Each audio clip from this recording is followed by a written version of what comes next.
အားလုံးပဲမင်္ဂလာပါရှင်ကျမတို့ရဲ့ channel ကနေကြိုဆိုလိုက်ပါတယ်ဒီနေ့မှာတော့ဇာရေးဆရာမင်းသိက္ခာရေးသားထားတဲ့မတ်တပ်ပါဆိုတဲ့ဝိတုဇလံကိုတင်ဆက်ပေးသွားမှာလည်းဖြစ်ပါတယ်အမှုလိုက်ရေရရှိကတရားခံအစရဲ့ဖြောက်ချက်ကိုရပြီးဖြစ်တာကြောင့်ညိုမကိုအိမ်ကိုပြန်ပို့ဖို့စီစဉ်ပါတော့တယ်ဒါပေမဲ့ညိုမမရီလူရဲ့တောင်းပန်ချက်အရမနှမ်းမှာပဲပြန်လို့တဲ့အကြောင်းပြောတာကြောင့်ရေရရှိကကျုပ်လည်းရဲအရာရှိလောက်လာတာအနှစ်20ကျော်ပါပြီဗျာခမားလိုလူတခါမှမတွေ့ဘူးအချုပ်ကလွတ်တယ်ဆိုရင်လေအချုပ်ကလွတ်တယ်ဆိုရင်နိုင်မဆိုင်စက္ကန့်မဆိုင်ပြန်သွားတဲ့လူတွေကြီးပဲအခုဟာခမားအချုပ်မှာတရက်ပို့အိမ်အောင်မတဲ့မကြုံဘူးပါဘူးဗျာမတွေ့ဘူးဗျာအမှန်တကယ်တော့တရားခံမဟုတ်ဘူးဆိုရင်ကျုပ်တို့ကချက်ချင်းပြန်လွှတ်ရတယ်ဗျထားခွင့်မရှိဘူး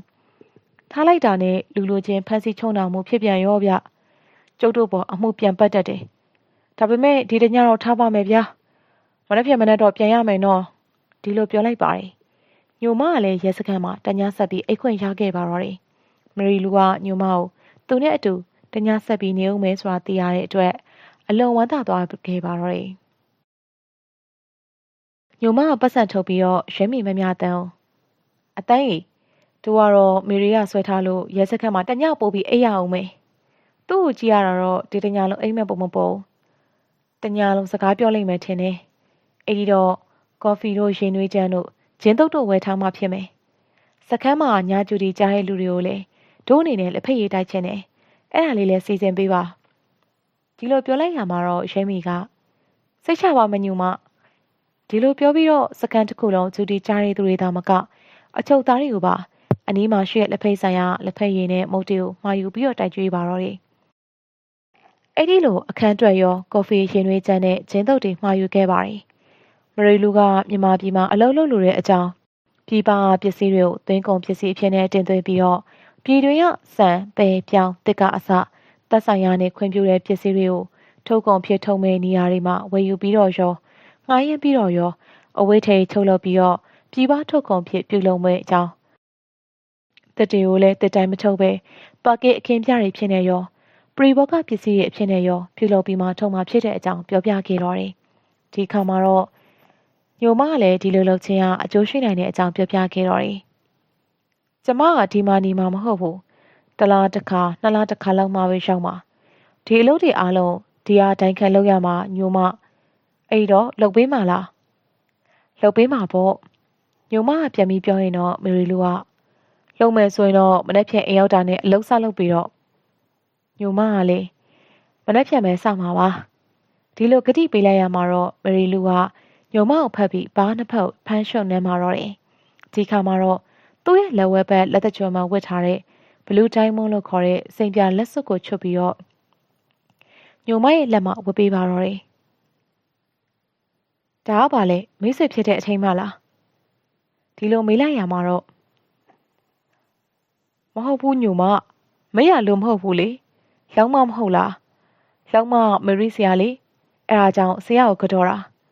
ဒီလိုမေရီလူကပြောလိုက်တဲ့အခါမှာတော့ရဲမေမမြတန်းအမကတော့တိတ်ဟန်ကြတာပဲအချုပ်ထဲခဏလာနေရတာတော့မှစိန်လက်စွပ်တကွင်ရှသွားပြီဒီလိုပီတိဖြာတဲ့မျက်နှာနဲ့ပြောပါတယ်စိန်လက်စွပ်တကွင်ဘဲကမလဲအတန်းရဲ့တို့ကကုမ္ပဏီထောင်ပြီးသူ့ရဲ့လုပ်ငန်းတွေလုပ်ပေးရအောင်မှာအဲ့ဒီအတွက်အများကြီးအကျိုးရှိမှာဒီလိုညိုမကပြန်ပြီးပြောပါတယ်နောက်တနေ့မနက်မှာတော့ညိုမကိုရဲစခန်းကနေအိမ်ကိုလိုက်ပြီးပို့ကြတယ်ထေဒီကြီးတို့မိသားစုကလော်စွာမှပျော်ရွှင်သွားကြပါတော့တယ်တတက်ကညိုမကိုကော်ဖီတစ်ခွက်ဖြော်ပြီးတိုက်တော့တယ်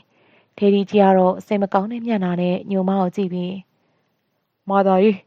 လူတွေကတိတ်ခတ်တာပဲကိုကလည်းဂါဂါနာနာမသိရဲ့ကိစ္စကိုတယောက်နဲ့တယောက်ဖုတ်တယ်ချတော့တာပဲအခုလဲဘေးရင်လက္ခဏာဆရာမညိုမလူတက်တယ်ဆိုပြီးတော့တည်င်းကပြက်နေတာပဲတချို့များဆိုရင်လေအတင်းရဲပြီးတော့အိမ်ကိုဒီတည်င်းလာမိတဲ့သူတွေတောင်ရှိရဲ့အဲ့ဒါကြောင့်မာသာရဲ့အလုပ်ကဆက်ပြီးလုံးနိုင်ဖို့မဖြစ်တော့ဘူးတော်တော်နာမည်ပြတ်သွားပြီဒီကမှာတော့ညိုမအဲ့တော့မပူပါနဲ့ဒေဒီကြီးရဲ့ညိုမလုပ်ငန်းပြောင်းလုပ်တော့မှာပါဒီလိုပြောလိုက်ပါတော့တယ်အဲ့ဒီနောက်အချုပ်ခန်းထဲမှာမရီလူနဲ့တွေ့ခဲ့တဲ့ပုံကအစညိုမနေနဲ့အလုပ်လက်ခံလိုတာကြောင့်မရီလူကစိန်ပြလက်စွပ်တခွင်ပေးခဲ့တဲ့ပုံလေးပါပြောပြီးတော့လက်စွပ်ကိုပြပါတယ်ဒီခါမှဒေဒီကြီးကမျက်နှာရွှင်ပြသွားပြီးတော့ကောင်းကွာအချုပ်ထဲရောက်နေရတော့စိန်လက်စွပ်ဝတ်ပြီးပြန်လာတယ် မာသာတော့တကယ်ကိုထူးခြားတဲ့မိန်းမပဲဒီလိုပြောလိုက်ပါတော့တယ်အဲ့ဒီနေ့ကနေစပြီးတော့ညမမယ်ရီလူးမှာခဲလုပ်ငန်းတွေကိုစတင်လုပ်ကိုင်ပါတော့တယ်လက်နှိပ်ဆက်တစ်လုံးဝယ်ယူပြီးတော့ကုမ္ပဏီထူထောင်ခြင်းနဲ့ပတ်သက်တဲ့စီမံမှုစကင်ကိုစတင်ပြုလုပ်တော့တယ်လုပ်ငန်းတွေကိုတစ်ခုချင်းခွဲခြားပြီးတော့ဘယ်လိုပဲပုံလုပ်ကိုင်ရမယ်ဆိုတဲ့ plan တွေကိုရေးဆွဲခဲ့တော့တယ်ညမလုပ်ငန်းကြီးတစ်ခုလုံးရဲ့ပုံစံရေးဆွဲသူလိုမျိုးလုပ်ငန်းတစ်ခုချင်းစီရဲ့ပုံစံကိုလည်းတစ်ခုချင်းစီရေးဆွဲကလက်နှိပ်ဆက်တွေရိုက်ထားပါတော့တယ်ကုမ္ပဏီထူထောင်မှုအတွက်ကြားသက်မဲ့ငွေကိုလည်းစီးရင်ပြုစုထားခဲ့တော့တယ်ညမအနေနဲ့လုပ်ငန်းနဲ့ပတ်သက်ပြီးတော့ပလန်ရေးဆွဲပုံကလွန်စွာမှအချိုးကျပါတယ်လှုပ်ဆောင်ရမယ့်လုပ်ငန်းကြီးတစ်ခုလုံးကိုလည်းအကျဉ်းအားဖြင့်ရှစ်ပိုင်းပိတ်ထားပထမအပိုင်းမှာတော့လုပ်ငန်းနဲ့ပတ်သက်ပြီးတော့တည်ထားရမယ့်အချက်လက်အပိုင်းဒုတိယပိုင်းမှာတော့လုပ်ငန်းရဲ့အသက်လို့ဆိုရတဲ့အရှုံးအမြတ်နဲ့ပတ်သက်တဲ့စီစဉ်တဲ့အပိုင်းတတိယအပိုင်းမှာတော့ကုန်ပစ္စည်းတွေကိုတည်ယူပို့ဆောင်ရေးနဲ့ပတ်သက်တဲ့အပိုင်းစတုတ္ထအပိုင်းမှာတော့အလေအလွတ်တွေကိုဘယ်လိုအသုံးချမယ်ဆိုတဲ့အပိုင်းပစ္စမအပိုင်းမှာတော့တခြားကုမ္ပဏီတွေလုပ်ငန်းတွေနဲ့ဆက်သွယ်တာကြော်ညာတွေနဲ့ဆိုင်တဲ့အပိုင်းပဲဖြစ်ပါတယ်ဆဋ္ဌမအပိုင်းမှာတော့ကုမ္ပဏီရဲ့ဂုဏ်သိက္ခာနဲ့ဆိုင်တဲ့ကိစ္စတွေကုမ္ပဏီမှာအလုပ်လုပ်တဲ့ဝန်ထမ်းတွေရဲ့လက်ခစားနဲ့စုချင်းငွေတွေဘယ်လိုပဲပုံပေးရမယ်ဆိုတော့စနစ်တကျပြုစုထားတဲ့အပိုင်းတတမအပိုင်းကတော့ကုမ္ပဏီရဲ့အနာဂတ်မျှော်မှန်းချက်နဲ့အကျိုးဖြစ်ထွန်းမှုတိုးချဲ့လုပ်ကိုင်မဲ့လုပ်ငန်းခွဲတွေနဲ့ပတ်သက်ပြီးတော့ plan တွေကိုရေးဆွဲထားတာပါအထမပိုင်းမှာတော့ကုမ္ပဏီကတကယ်လို့အရှုံးပေါ်ခဲ့ရင်မျှော်မှန်းထားတဲ့အတိုင်းဖြစ်မလာခဲ့ရင်ဘယ်လိုပဲပုံလုပ်ကိုင်ရမယ်ဆိုပြီးတော့ဖော်ပြထားတဲ့ဒုတိယ plan ဒါမှမဟုတ်အစားထိုး plan လှုပ်ဝက် plan တွေအကြောင်းအသေးစိတ်ရွေးစစ်ထားပါတယ်ညိုမကဒီ plan တွေကိုစာကြမ်းရေးဆွဲပြီးတဲ့နောက်လက်နှိပ်ဆက်တွေနဲ့ရိုက်ပြီးတော့ file တွေတွဲထားလိုက်တယ်ကုမ္ပဏီမှာခန့်အပ်ရမယ့်လူတွေရဲ့ဖွဲ့စည်းပုံစရာကိုလည်းရေးဆွဲထားလိုက်တယ်လစာတွေကိုလည်းဖော်ပြထားတယ်ခန့်အပ်တဲ့သူတွေမှာရှိရမယ့်အရေးချင်းနဲ့ဘယ်လိုပဲပုံစစ်စစ်ရွေးချယ်ရမယ်ဆိုတာလည်းရေးသားထားတယ်ဒါအပြင်လုပ်ငန်းကြီးတွေအသုံးပြုမဲ့ဘဏ်နဲ့အဲ့ဒီဘဏ်ရဲ့စနစ်ဇယားတွေလည်းရေးဆွဲပြီးတော့သူ့ရဲ့လုပ်ငန်းနဲ့ဗတ်စနစ်ညှိနှိုင်းလုပ်ကိုင်ရမယ့်စနစ်တွေကိုလည်းသူ့ရဲ့ plan မှာဖော်ပြထားခဲ့တော့တယ်အဲ့ဒီထဲမှာအသုံးပြုမဲ့စာချုပ်စာတမ်းတွေနဲ့ရုံးသုံးပုံစံတွေကိုလည်းပြည့်စုံစွာရေးသားထားတယ်အလုံးစုံပြီးရဲ့အခါမှာပဲအဲ့ဒီ plan ကြီးတစ်ခုလုံးအင်္ဂလိပ်ဘာသာပြန်ဆိုပြီးတော့လက်နှိပ်ဆက်နဲ့စာကြောတွေကိုရိုက်ကစာအုပ်ချုပ်ထားခဲ့တော့တယ်တစုံတယောက်သောသူကညိုမရေးဆွဲထားတဲ့ plan ကိုရိုက်ရင်ကုမ္ပဏီကြီးတစ်ခုပင်ပန်းမရှိခက်ခဲမရှိနဲ့တီးထောင်နိုင်မှာပါညိုမကပလန်ကြီးရေးဆွဲနေစဉ်အတွင်းမှာလ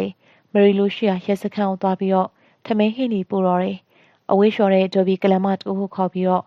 မရီလူရဲ့အဝတ်စားတွေကိုမှန်မှန်လျှော်ပေးဖို့မိဖို့တိုက်ပေးဖို့စီစဉ်တော့တယ်ညိုမကနေရိုစင်းကကွန်ပစ္စည်းဈေးနှုန်းနဲ့တကွကွန်ပစ္စည်းအကြောင်းတွေကိုလေ့လာခဲ့တော့တယ်ဒါအပြင်တစ်လုပ်ငန်းနဲ့ပတ်သက်ပြီးတော့လေအသေးစိတ်လေ့လာခဲ့တယ်အိမ်တောင်ပရီဘော့ကားတွေလုပ်ဖို့အတွက်နိုင်ငံခြားလက်မှုပညာမဂ္ဂဇင်းစာအုပ်တွေကာပင်တာလို့ခေါ်တဲ့လက်သမားမဂ္ဂဇင်းစာအုပ်တွေကိုပါမှာယူပြီးတော့ဖတ်ရှုခဲ့တော့တယ်တနေ့မှာတော့မယ်ရီလူကညိုမရဲ့အိမ်ကိုရောက်လာခဲ့တယ်အဲ့ဒီကတော့ရဲစခန်းကလိုက်ပို့ခဲ့တာပါမယ်ရီလူကညိုမရဲ့အိမ်မှာပဲမနက်စာအောင်စားခဲ့တယ်ပြီးတော့ညိုမကမယ်ရီလူကိုသူရေးဆွဲထားတဲ့ကုမ္ပဏီရဲ့လုပ်ငန်း plan ကိုပေးလိုက်တော့တယ်မယ်ရီလူကညိုမရဲ့ plan ကြီးကိုတနေ့ကုန်ဖတ်နေပြီးတော့ဖတ်နေရင်းနဲ့ပဲပြုံးပြနေခဲ့တယ်နောက်ပြီးတော့မကြာခဏလည်းချီးမွမ်းနေတယ်ညနေပိုင်းရောက်တဲ့အခါမှာတော့အလုံးစုံကဖတ်ပြီးသွားခဲ့ပြီဖြစ်ပါတယ်ဒီခါမှာတော့မယ်ရီလူကညိုမနင်သိပ်ပြီးတော်တာပဲပြန်ပြီးမေးစရာတော့မလိုဒီစာအုပ်ရှင်ကုမ္ပဏီတစ်ခုအချိန်မရွေးထောင်လို့ရတယ်အဲ့ဒီတော့ငါအနေနဲ့ငွေမာပြီးတော့ဘဏ်တစ်ခုမှသွင်းပေးမယ်အဲ့ဒါကိုညိုမကြိုက်တယ်လို့သာတော့ဒီလိုပြောပါတော့တယ်ညိုမကလည်းကုမ္ပဏီရဲ့နာမည်ကိုငကားနှစ်ကောင်းဆိုပြီးအမည်တပ်ပါတယ်ကုမ္ပဏီပိုင်ရှင်ရဲ့အမည်ကလည်းညိုမပဲဖြစ်ပါတယ်ညိုမမယ်ရီလူးထန်ကနေငွေကိုဘဏ်ထုတ်ယူပြီးတဲ့နောက်အဆောက်အဦမော်တော်ကားတယ်လီဖုန်းဒီလိုဝယ်ယူပြီးတဲ့နောက်မှာတော့သက်ဆိုင်ရာခွင့်ပြုချက်တောင်းပြီးရင်ကုမ္ပဏီဆိုင်ဘုတ်ကိုတင်လိုက်ပါတော့တယ်အဲ့ဒီနောက်သတင်းစာတွေကဝန်ထမ်းတွေကိုခေါ်ယူပြီးတော့ရွေးချယ်စစ်စစ်ကအလုပ်တွေခန့်အပ်တော့တယ်ဒါအပြင်ရန်ကုန်မြို့အစုံဖြစ်တဲ့တိုးချောင်ကလေးဘက်မှာ3 ဧကလောက်ကျတဲ့မြေကွက်ကိုဝယ်ယူပြီးတော့ပစ္စည်းတွေကိုတူလောင်ဖို့ကိုရောင်တွေကိုစောက်ရပါတော့တယ်ကိုရောင်မှုကုန်ချင်းစည်ရီတွေထုတ်ပိုးထမ်းလုပ်သားတွေအဆောင်တွေခန့်ထားရတော့တယ်အလုံးစုံပြီးရဲ့အခါမှာပဲကုမ္ပဏီကစတင်လှုပ်ရှားလာတော့တယ်အလုံးလုံးရင်ငွေလိုတဲ့အခါမှာလေမရီလူးထံကိုအကြောင်းကြားတဲ့အခါမရီလူကဘဏ်ကိုငွေသွင်းပြီးတော့တယ်ညိုမသူ့လက်သူ့ချေဆိုသလိုလောလောလတ်လတ်တွင်တွင်ကြဲကြဲလုပ်တဲ့အခါမှာတော့6 လအတွင်းမှာပဲ နဂါနှက်ကောင်ကုမ္ပဏီကအမြတ်ဆုံးများစွာရရှိခဲ့တော့တယ်။မေရီလူကလည်းအချိန်ရတာကြောင့်ညိုမတဲ့စကားများစွာပြောဖြစ်တော့တယ်။ညိုမရေးသားထားတဲ့ကုမ္ပဏီမှာအထမပိုင်းမှာပါတဲ့အနာဂတ်မှာတိုးချက်လုပ်ကိုင်မဲ့လုပ်ငန်းအကြောင်းတွေကိုလေဆွေးနွေးပြောဆိုတဲ့အခါမှာတော့ညိုမဒီလိုမေရီရဲ့ကလေးကစားတဲ့ခြေလေးကိုမြေကြီးပေါ်ပေါက်လိုက်တဲ့အခါ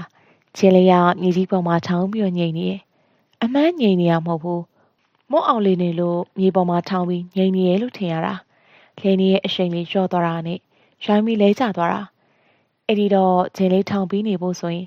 မွတ်နေအောင်လဲပြီးမှလှုပ်ရှားမှာပဲလေ။မရီနဲ့တို့ကကုမ္ပဏီထောင်ထားတယ်။တနည်းပြောရင်တို့ကစီးပွားရေးလုပ်နေကြတယ်။အဲ့ဒီတော့တို့ကငြိမ်နေလို့တော့မရဘူး။အစင်တစ်ပြေလှုပ်ရှားနေမှဖြစ်မှာ။ဒီတော့စောင့်ဖို့တစ်ခုထားမယ်။ငြိမ်လျက်လှုပ်ရှားဒီလိုပြောလိုက်ရမှာတော့မရီလူကညိုမမင်းပြောတာသိဟုတ်တာပဲ။တို့လုပ်ငန်းမှာအနာဂတ်အတွက်ဘာတွေလုပ်ရမယ်ဆိုတာကိုပြောပါ။ဒီလိုမေးပြန်ပါတယ်။ဒီခါမှာတော့ညိုမဒီကဘာကြီးကစားနေရိတ်ခါအပေါင်းနဲ့တိုးတက်နေတယ်။လူဦးရေကလည်းအမြောင်နီးနဲ့တိုးတက်နေတယ်။ဒီတော့ဘယ်နေရာမှာပဲဖြစ်ဖြစ်စားနေရိတ်ခါလုံလောက်တာရဲ့ရှားပါတာရဲ့နှစ်မျိုးပဲဖြစ်နိုင်တယ်။ပေါ်မြတာတော့မဖြစ်နိုင်ဘူး။ပြီးတော့လူတွေကအလုပ်များလာပြီ။အရင်တော့လို့မိသားစု9ယောက်ရှိရဲ့အိမ်မှာမိသားစုတစ်ယောက်ကအလုပ်လုပ်ကျန်တဲ့လူတွေကထိုင်စားရခင်မဟုတ်တော့ဘူး။အားလုံးအလုပ်လုပ်ရတယ်။ဈေးဝယ်သွားတဲ့အင်ရှင်မတစ်ယောက်ရဲ့ချင်းတောင်လက်မချိတ်ပြီးဈေးရက်ပတ်နေဖို့အချိန်မပေးနိုင်တော့ဘူး။လိုချင်တဲ့အသားငေါ့လိုချင်တဲ့အချိန်မှရှာဖို့တဖြည်းဖြည်းတော့လိုအပ်မှာပဲ။အဲ့လိုအချက်ကိုစီတူဘူးလုပ်ငန်းဆိုတာမပေါင်းဖြစ်တော့အဲ့ဒီတော့စီတူဘူးလုပ်ငန်းအတွက်အခုတွေကစုထားဖို့လိုလိမ့်မယ်။ဒီလိုပြောလိုက်ရင်တော့မေရီလူကကုမ္ပဏီရဲ့အနာဂတ်လုပ်ငန်းတွေအတွက်ကြိုတင်ပြင်ဆင်မှုပြုလုပ်ထားဖို့ညိုမကိုတိုက်တွန်းခဲ့ပါတယ်။ညိုမအဲ့ဒီနှစ်ကုန်တာနဲ့တပြိုင်နက်အလုပ်သမားရဲ့ကုမ္ပဏီရဲ့အမြတ်ဆုံးက bonus လို့ခေါ်တဲ့စုချင်းငွေတွေထုတ်ပေးလိုက်ပါတော့တယ်။ညိုမအလုပ်တွေကိုတွင်တွင်ကြဲကြဲလုပ်တယ်။ကြိုးကြိုးဆဆလုပ်တယ်။နဂါးနှစ်ကောင်ကုမ္ပဏီဟာဆိုရင်ဇန်နဝါရီလ1ရက်နေ့မှာစတင်ဖွင့်လှစ်တဲ့ကုမ္ပဏီဖြစ်ပါတယ်။ညိုမကုမ္ပဏီရဲ့လိုအပ်ချက်တွေကိုပြုပြင်ပြီးတော့ရှိရာတွေအစားထိုးဖို့ရှိရာတွေကိုဇန်နဝါရီလ1ရက်နေ့နဲ့ဖေဖော်ဝါရီလ23ရက်နေ့အတွင်းမှာအပြီးလုပ်ပါတယ်။အဲဒီကာလကိုတော့ကုမ္ပဏီရဲ့ပြန်လည်တည်ဆောက်ရေးကာလလို့သတ်မှတ်ထားပါတယ်။အဲဒီနောက်ဖေဖော်ဝါရီလ24ရက်နေ့ဧပြီ14ရက်တကြံကြတဲ့အထိ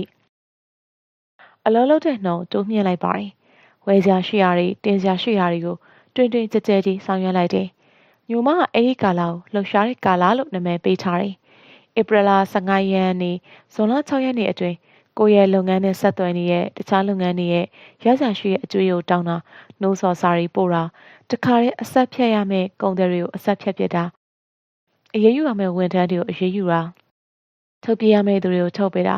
ဒီလိုလူမုံများမဲ့ကာလကိုတော့အဲဒီကာလမှာလုပ်ပါတယ်အဲဒီကာလကိုတော့ညိုမအမုန်းခံကာလလို့အမည်ပေးထားတယ်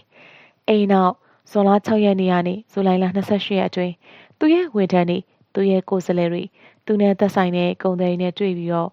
လုပ်ငန်းနဲ့သက်ဆိုင်တဲ့အကြံဉာဏ်တွေကိုတောင်းပါတယ်။အဲဒီကာလမှာတော့ကုမ္ပဏီရဲ့ပစ္စည်းစည်းရင်ငွေစည်းရင်းတွေကိုစစ်ဆေးကနှစ်ကုန်တဲ့အထိကုမ္ပဏီကဘယ်လုပ်ငန်းပေါ်မှာဘယ်လောက်မြတ်တယ်ဘယ်လုပ်ငန်းပေါ်မှာဘယ်လောက်အရှုံးပေါ်နိုင်တယ်ဆိုပြီးအဖြေထုတ်ပါတော့တယ်။အရှုံးပေါ်မဲ့လုပ်ငန်းတွေကိုတော့အားလျှော့ပြီးတော့အမြတ်ပေါ်မဲ့လုပ်ငန်းတွေကိုတော့ထည့်ပါတော့တယ်။စက်တင်ဘာလ20ရက်နေ့ကနေနိုဝင်ဘာလ12ရက်အတွင်းမှာတော့သူ့ရဲ့ဝန်ထမ်းတွေကိုအလဲကျမြန်မာပြည်အရက်ရက်ကိုဖျားဖို့ပို့တာသူနဲ့ဆက်သွယ်နေတဲ့ကုန်သည်တွေကိုယ်စားလှယ်တွေထံကိုလက်ဆောင်ပို့တာပြုလုပ်ပါတော့တယ်။နိုဝင်ဘာလ12ရက်နေ့ကနေဒီဇင်ဘာလ31ရက်နေ့အတွင်းမဖြစ်မနေလုပ်ရမယ့်အလုပ်တွေကိုသာလုပ်ပြီးတော့ကျန်တဲ့အလုပ်တွေကိုရပ်ဆိုင်ကအနာဂတ်နှစ်အတွက်ပိုပြီးကောင်းမွန်အောင်စီမံပါတော့တယ်။ဒီကာလကိုတော့ညိုမရှေ့ကိုအများကြီးလုပ်နိုင်ဖို့အခုနီးနာရန်နာကျဲဆိုပြီးအမည်ပေးထားပါတယ်။ညိုမဒီလိုစ조사လုပ်ကင်ခဲ့ရမှာတော့နဂါးနှက်ကောင်ကုမ္ပဏီကြီးကအောင်မြင်တဲ့အခြေအနေကိုရရှိသွားခဲ့ပါတော့တယ်။